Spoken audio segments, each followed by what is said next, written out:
Welcome back to Books and Bites, everybody. Today we're diving into Michelle Obama's Becoming. Ooh, yes. I mean, this book, it's structured in three parts, right? Becoming Me, Becoming Us, and Becoming More. And it really takes us on her journey from, her childhood all the way to her time as First Lady. Yeah, I mean, it's amazing, right? You see her evolution as an individual, but also her impact on, really on the world, right? Exactly. And today we're going to unpack all of that, explore her experiences, try to get to the heart of what she shares in this book. Sounds like a plan. So I guess the best place to start is, at the beginning, right? With becoming me in those formative years. Absolutely. And I think one of the most striking things about this first part of the book is how much her parents, Fraser and Marion Robinson, how much they shaped her. Oh, totally. It's clear from the get-go that they instilled these strong values in her, like discipline and honesty, hard work, that sort of thing. Yeah, and you can see it in every aspect of her life, right? It wasn't just about following rules. It was about having that inner drive to excel that really comes through. Yeah, that's a good point. And they created this really loving, supportive home for her on the south side of Chicago. In a small apartment, too, if I remember correctly. Right, exactly. It wasn't about material wealth, but there was this abundance of love and support and this really strong belief in education and community. And those early experiences, those really laid the foundation for everything that came later. Yeah. Right? You can see how they shaped her worldview and her sense of self. Absolutely. And you can see her ambition, her drive starting to develop even in those early years, from those piano lessons. And I think it was with her great aunt Robbie, right? That's right. To Bryan Elementary and then later Whitney M. Young Magnet High School.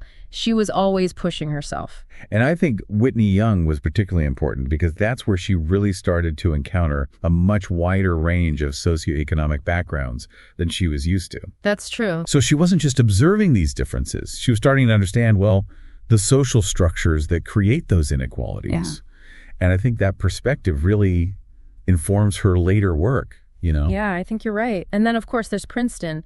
She's very open about the challenges she faced as one of the few Black students on campus. And the incident with her roommate's parents, right? Yeah, that was a really powerful example of the kind of casual racism that she had to navigate. And she talks about this feeling of living in two worlds, right? Yeah. The Ivy League world and then her South Side roots. Right. And I think her decision to major in sociology with a focus on African American studies, that was her way of trying to bridge those two worlds, right? To understand her own experiences in a wider context. Yeah, absolutely. And then it's Harvard Law School and back to Chicago to Sidley Austin. It's like all these experiences, they're building towards something, right? Yeah. And that something, of course, is her meeting Barack Obama. A pretty pivotal moment, to say the least. Okay, so let's move on to Becoming Us then.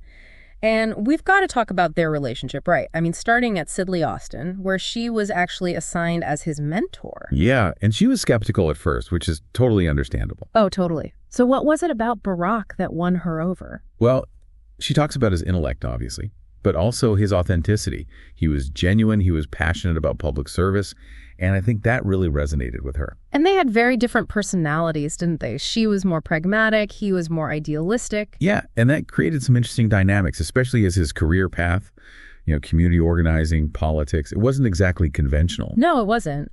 And then they had Malia and Sasha, and suddenly there was this whole other layer of complexity to their relationship. Yeah, I mean, balancing careers and family, it's tough for any couple. But throw in the pressures of public life, and it's a whole different ballgame. It's interesting that they went to couples counseling, though. Yeah, she's very honest about that, which I think is really valuable. It shows that even strong relationships need help sometimes. And she realized that her happiness couldn't just be tied to Barack's success. She needed to find her own purpose. And then there's the whole political side of things, right? Barack's campaigns for the Illinois Senate, then the U.S. Senate, and eventually the presidency. She was hesitant about all of that at first. Oh, yeah. She was worried about the scrutiny, the negativity, how it would affect their family. So what changed her mind? I think it came down to her belief in Barack, in his vision. She saw his integrity, his dedication, and she believed he could make a real difference. Okay, so let's fast forward to Becoming More, her years as First Lady.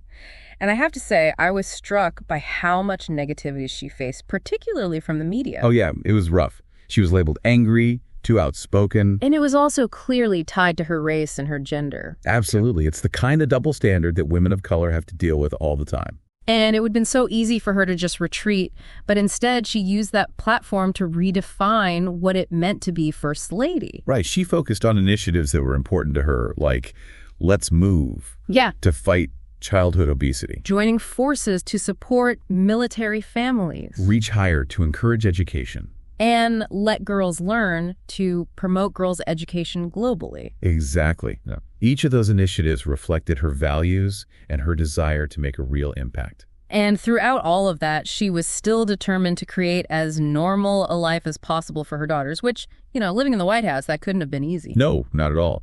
But she made it a priority to maintain those routines, those everyday moments. And we can't forget that iconic "when they go low, we go high" speech, right?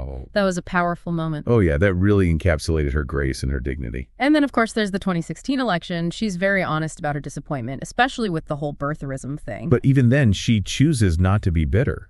Exactly. And she talks about how becoming is an ongoing process, even after leaving the White House.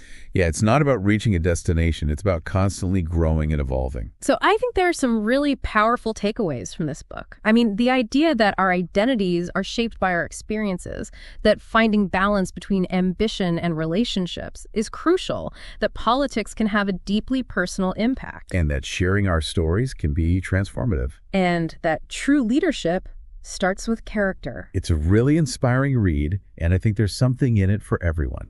Absolutely. If you're interested in learning more about Michelle Obama's journey, you can find a link to the book in the description below. And if you enjoyed this deep dive, be sure to subscribe to Books and Bites for more. And as you reflect on Michelle Obama's becoming, think about your own journey, right? What experiences have shaped you? How are you continuing to grow and evolve?